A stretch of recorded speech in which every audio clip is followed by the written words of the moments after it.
আচ্ছা, এখন হচ্ছে এমিটার বায়াস সার্কিট।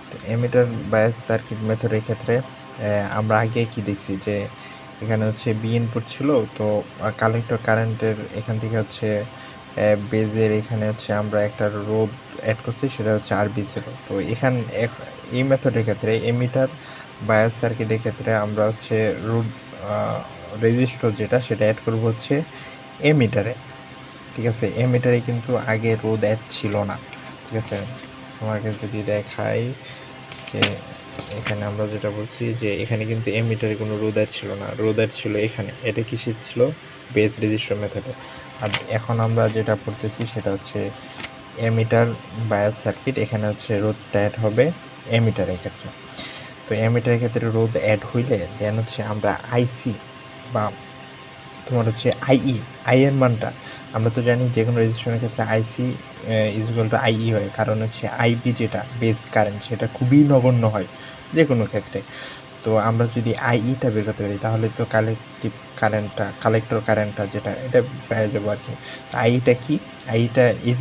আইইটা এরকম না যে আইই যেটা এখানে প্রবেশ করতেছে, তো এই বিইই যেটা আছে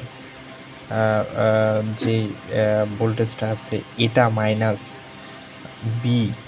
বিই যে ভোল্টেজটা আছে এটা বাই আরই, আর হচ্ছে এই আরবি যেটা আছে এটা হচ্ছে যে পরিমাণ রোধ তোমার আইবি যে পরিমাণ কমতেছে আর কি। তো এখানে হচ্ছে একটা অনুপাত ইউজ হবে আরবি বাই হচ্ছে বিটা।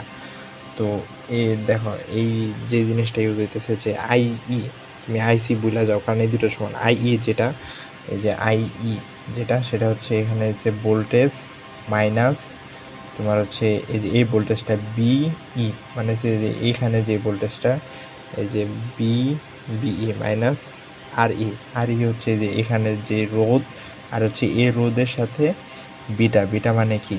কারেন্ট গেইনের অনুপাত প্লাস যোগফল হচ্ছে এটা। ঠিক আছে, তো এই জিনিসটা হচ্ছে আইই আমরা পাইছি। তো এটা কিসের ক্ষেত্রে? এমিটার বায়াস সার্কিটের ক্ষেত্রে। দেন